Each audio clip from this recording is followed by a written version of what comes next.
Hey, what's up, people?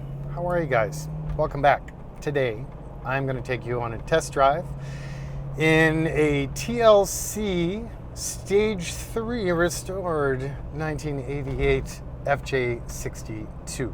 So, being a Stage 3, that means we took it all the way down to the bare frame rails. The frame was epoxy primered, then black powder coated in a mil-spec 1 powder coat process, and then the body was reduced to bare metal, full repaint, strip shell, disassembled, and then prior to reassembling the body upon the chassis, the underside of the complete body as well as the inside floors are all coated in heat-cured polyurea.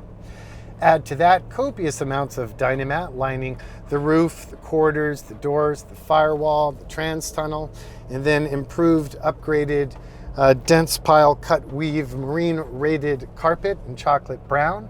And then the front seats are not the original seats. They have been subtly modified with the seats that we use in Icon. The rear seat is stock, although the seat belts and the headrests are not. The seats and door panels were all trimmed in a pretty close to stock design, although we used a really nice leather and chocolate brown with a double French stitch, no piping, and then the Chilowich inserts as we use in Icon, but in a unique colorway, were applied to the seating. For the headliner, we backdated the headliner and did the FJ60 material, not the felt-like stuff found on the 87 and newer models. This stuff lasts a lot longer and has a good, I wouldn't say a good look, but it just kind of disappears.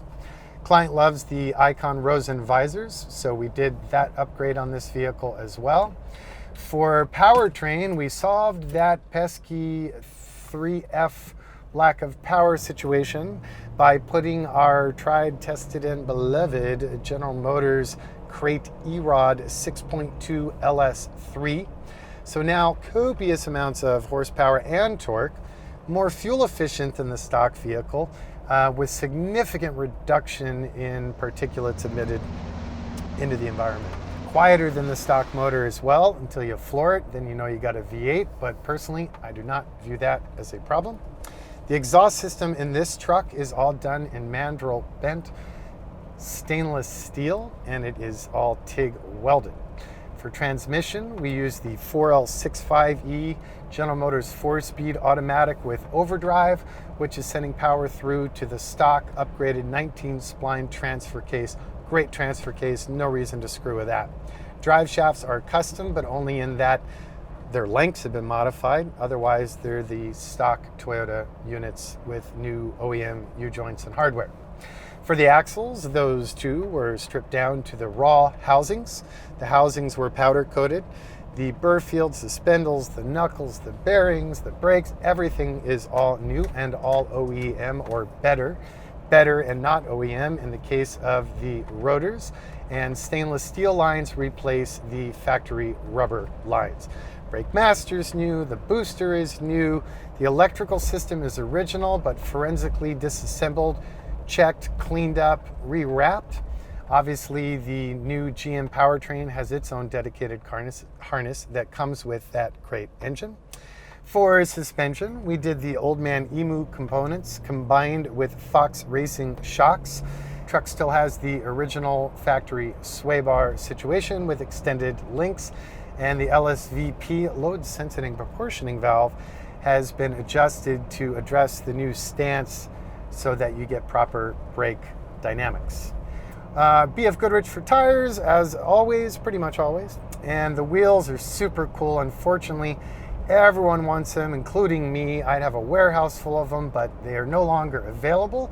We were lucky enough to score this set, getting dusty up on a shelf in Australia. A guy reached out and we bought all the ones he had, and this is the last set in my personal hoard, so it's kind of a bummer. What are you gonna do? Other things, it's really a sleeper, so we left the chrome trim and all the exterior plastics pretty much dead stock. We did delete the chrome trim that goes right where you rest your arms on the doors, cleaned up a couple other minor trim details. Fender and rear quarter vents have been detailed and restored because unfortunately Toyota does not see the value in supporting the vintage Toyota collector and restoration market. Brand new OEM dash, which is, again, they're pretty much gone. This is one of the last ones. Gauges look dead stock. They've been reset and fully rebuilt. The crystals have all been replaced or polished. Steering wheel is a dead stock, restored, and wrapped in the same leather that is used on the seats. We put in the Safecraft fire extinguisher, same one we use in Icon. We did a really nice high-end but subtle audio system running the Pioneer AVIC series head unit with wireless CarPlay, navigation, Siri interaction, and all that fine stuff, as well as the head rotates for good old school CDs. There's an in-dash mini jack and USB port that ties to audio, or simply use it to charge your mobile devices.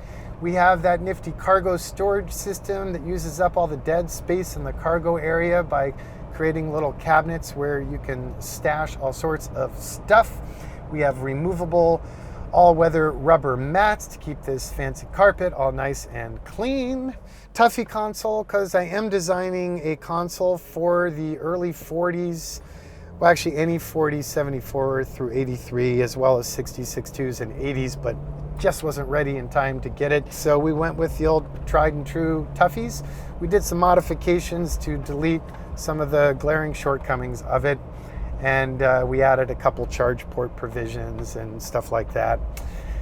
And that's pretty much my whole story. So I am going to stop blah, blah, blah. And I'm going to merely say, as always, thank you so much for taking the time to watch my videos, get to understand how much of our hearts and souls we put into everything we build, be it Icon or be it TLC. They're kind of different schools of thought, but the same level of craftsmanship and details. Any questions? Old school website is TLC4x4.com. Telephones 818-280-3330. Facebook's TLC4x4.